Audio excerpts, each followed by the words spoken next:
Your Excellency, Ambassador Korosi, President of the 77th Session of the United Nations General Assembly, Your Excellency, Mr. Antonio Guterres, Secretary General of the UN, Your Excellencies, Heads of State and Government, distinguished ladies and gentlemen, first we congratulate you, Mr. President, on your election as the seventh President of the UN General Assembly. With your vast experience, we're confident that you will successfully provide the required leadership during your tenure as President of the General Assembly. We pay tribute, of course, in the same manner to Mr. Abdallah Shahid for his unwavering dedication and good stewardship during the 76th session of the General Assembly.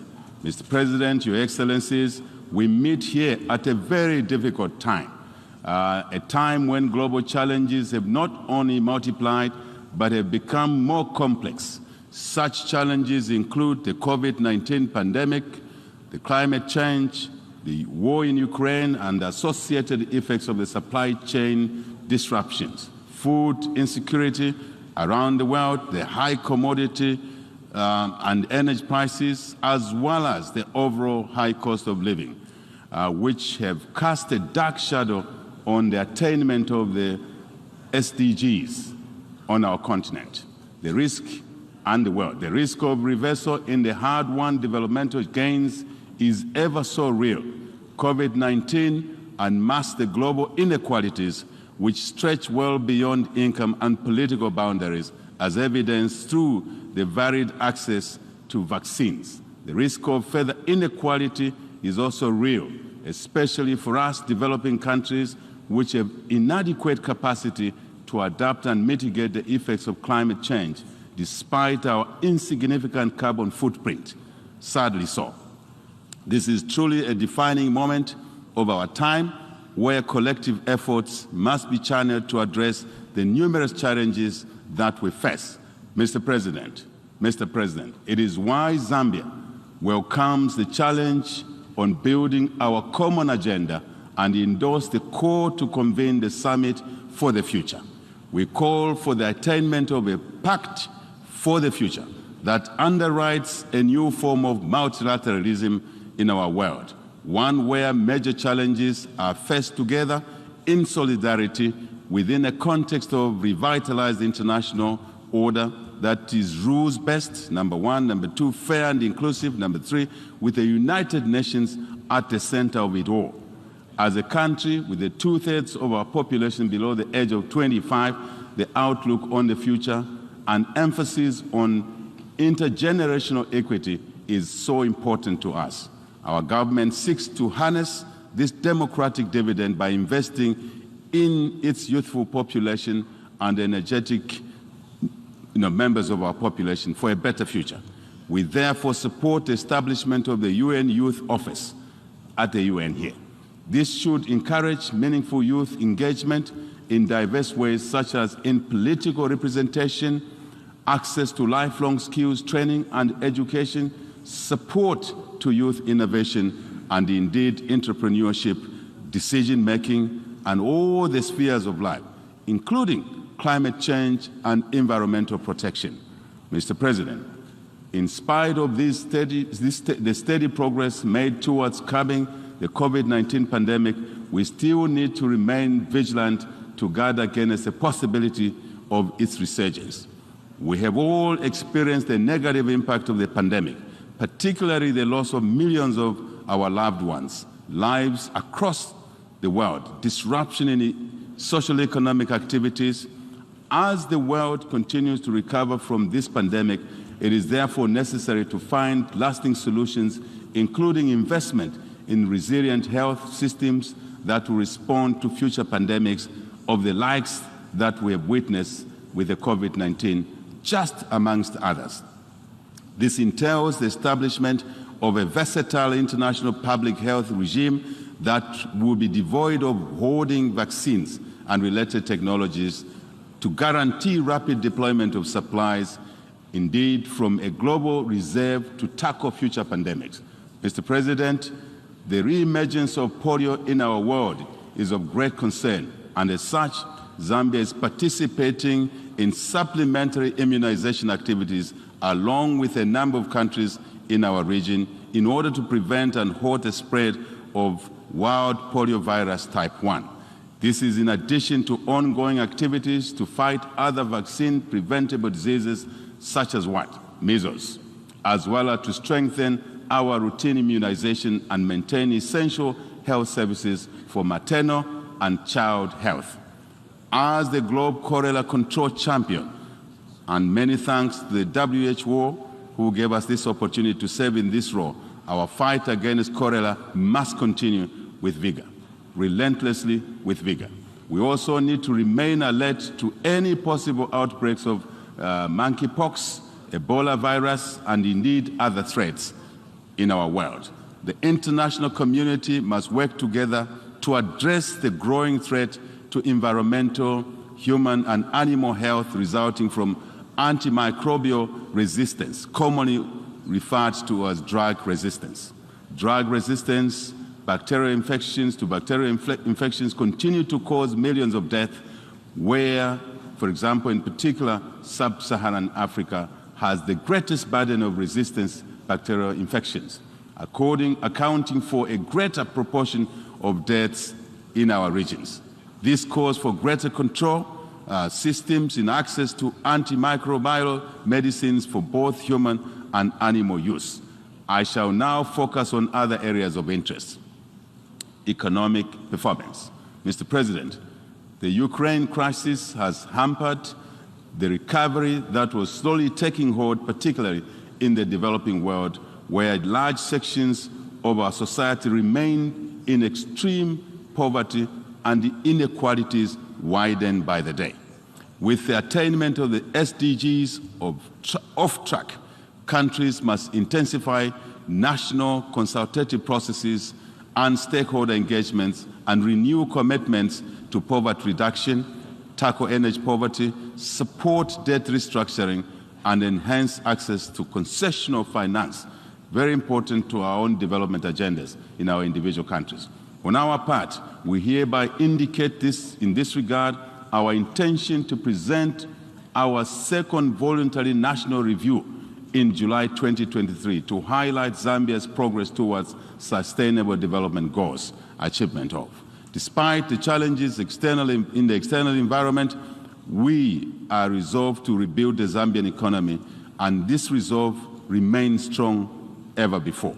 Our economic recovery is on track, Mr. President, evidenced by the positive growth indicators and stabilization of key macro variables such as what? Interest rate regime, indeed, exchange rate market stability, inflation, which we have been able to pull down from 25% to well under 9.8% in just 1 year of being in office.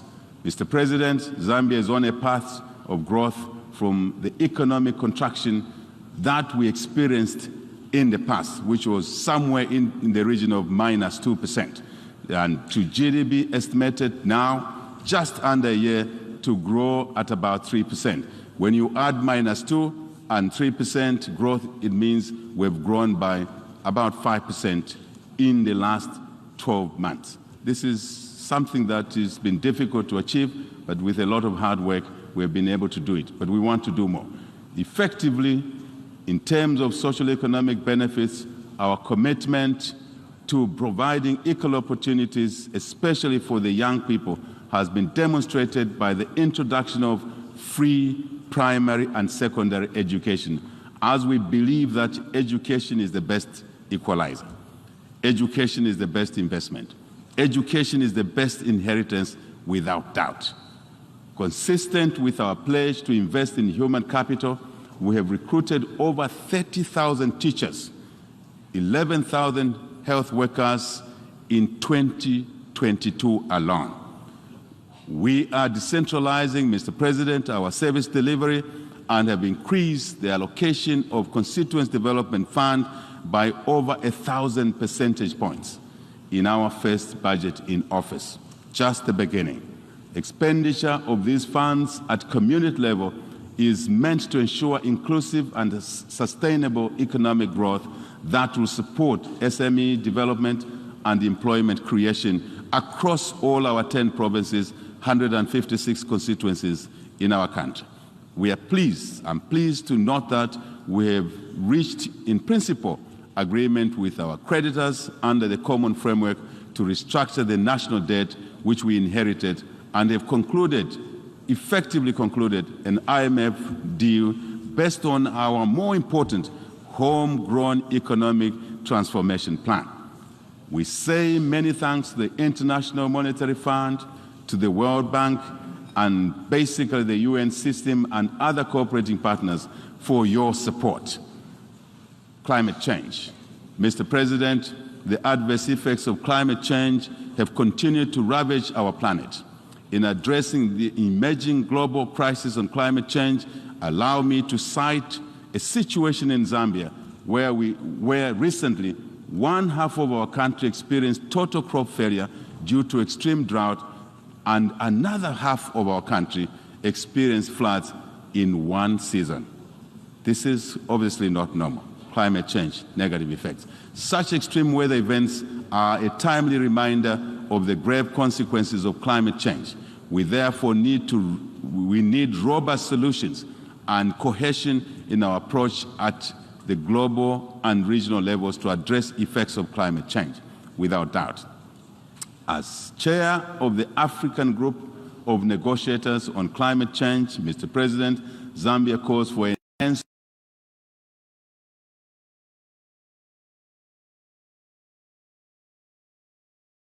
with limited resources to mitigate, indeed, to adapt to the effects of and negative climate change issues. Zambia has mainstreamed the green growth and climate change, proofing it in the current National Development Plan, which has articulated broad policy measures on transitioning Zambia into a climate resilient and inclusive green economy over time. 3, gender. Mr. President, Zambia has continued to build on the efforts of attaining gender equality and inclusivity in various sectors of our society. Based on empirical evidence, women empowerment and poverty alleviation are positively correlated, I must say. It is therefore imperative that we dedicate corresponding efforts to ensure that gender disparities are curtailed at all levels. Mr. President, Zambia, under our national gender policy, has been implementing affirmative action in favor of women and girls to ensure that their full potential is realized not once but all times. Ending child marriage. Mr. President, to complement these measures, Zambia is championing the campaign to end child marriage in Africa and, of course, in the world.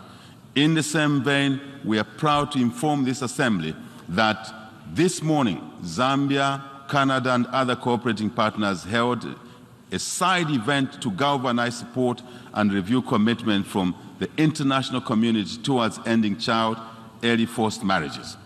With the assurances made during this event, we are hopeful that we shall be able to achieve the Sustainable Development Goal of Gender Equality Target 5.3 in our programming that aims at eliminating this harmful practice, without doubt. International peace, security, and stability. Mr. President, the world at large has grappled with growing instability and insecurity within the last year, and the effects have been felt by millions of people around the world as lives and indeed livelihoods have been lost across the world. Zambia believes that without peace and stability, our joint developmental efforts are in vain, totally in vain. As such, we are committed to remain strong advocates of peace and stability in Southern Africa and the entire African continent and the world over. Our guiding principle is that instability, Mr. President, anywhere is instability everywhere.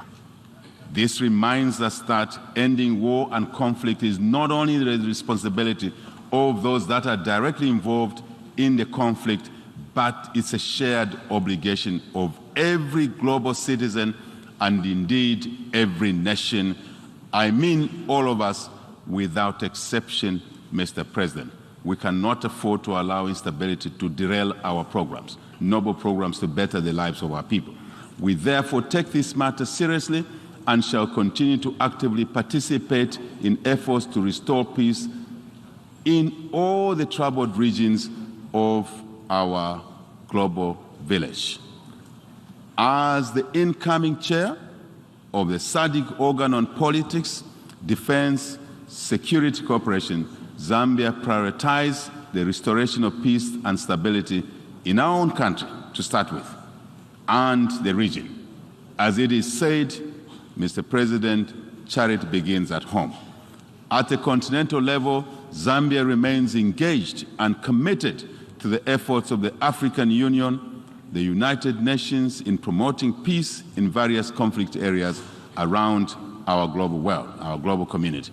Going forward, our UN system should, we argue, Mr. President, tilt more efforts towards prevention of conflicts, which is more cost-effective and palatable, I shall say. Zambia, as a signatory to various disarmament treaties and conventions, remains committed to promoting global peace and security. Mr. President, Zambia joins other governments in expressing particular concern about the ongoing war in Ukraine. As we stand with all those affected, both inside Ukraine and in the neighboring countries, we also take this opportunity to stress the far-reaching negative consequences of this war, particularly on the prices of food across the world, fuel, fertilizer, and other key commodities. War in any part of the world, Mr. President, has a damaging effect on economic activity, which derails our collective fight against poverty and hunger. Mr. President, a few months of war can erase decades of progress. I shall repeat this. A few months of war can erase decades of progress. And I think we need to take note of this. We therefore categorically condemn war anyway, and we continue to urge all parties involved to pursue diplomatic solutions to conflict resolution. On let me repeat, our UN, and I want to emphasize this, our UN should continue with its peace efforts in this particular conflict, and your efforts, Mr. President, our collective efforts, are well recognized, and thank you for that. UN reforms. Mr. President, we wish to stress that global ambitions toward peace and security largely depend on the effectiveness of the United Nations Security Council. The inadequacies of the current structure of the Security Council, however, have become increasingly pronounced with ceding of decision-making on matters of global peace and security to the General Assembly that otherwise would have been its preserve. That's a preserve of the Security Council. But this burden is now pushed to the General Assembly. I think this is not correct. This brings to the fore the need for the long overdue reforms of the UN Security Council. We appreciate the call from President Biden for greater inclusivity in the Security Council. We therefore continue to advance the African common position as espoused in the Ezulwin Consensus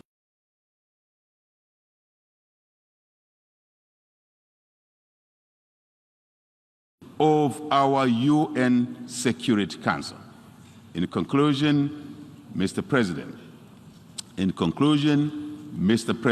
we wish to reaffirm Zambia's commitment to the fundamental principles which the United Nations was founded upon, which safeguard our shared future, indeed of peace, prosperity for all nations, not for some nations, I shall emphasize, but peace and stability and prosperity for all nations.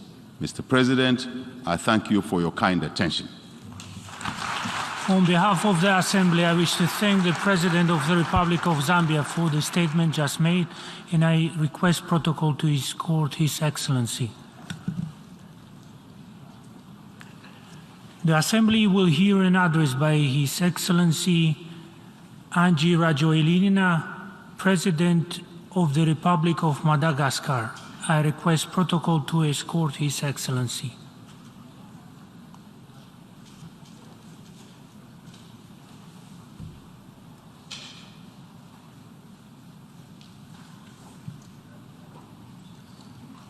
On behalf of the General Assembly, I have the honor to welcome His Excellency Angie Rajoelina, President of the Republic of Madagascar, and to invite him to address the Assembly.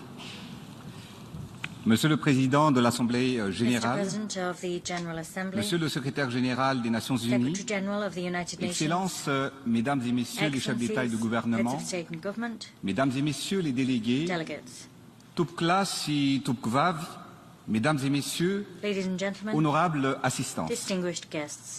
Permettez-moi tout d'abord de m'adresser à Monsieur Korosi, directeur de la durabilité auprès de la présidence de la Hongrie. Monsieur le Président, votre élection à la présidence de cette 77e Assemblée générale des Nations Unies est un message clair sur la feuille de route tracée par ce rendez-vous annuel des Nations Unies. Monsieur le Président, recevez mes sincères félicitations.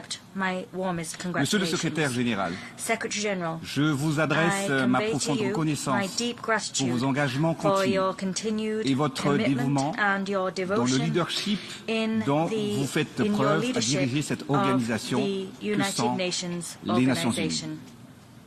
Au nom du peuple malagasy, je profite également de cette auguste tribune pour réitérer nos condoléances les plus sincères au peuple britannique. La reine Elisabeth II a inspiré de nombreuses générations dans son pays et dans le monde entier. J'adresse également mes félicitations et nos vœux d'un excellent règne empli de bonne santé et de bénédictions à Sa Majesté le roi Charles III. Excellences, Mesdames et Messieurs, le rendez-vous annuel des Nations Unies à l'Assemblée générale est toujours l'occasion de porter haut nos aspirations, ce qui nous unit tous ici, c'est-à-dire la paix universelle. Maintenant que nous avons appris à cohabiter avec la Covid-19, dont nous avons longuement débattu au cours des 2 dernières années, nous faisons malgré tout face aux conséquences de cette crise. Cela nous a prouvé que c'est dans les moments difficiles que nous réalisons l'importance de la solidarité entre les nations. Le thème de cette session, des solutions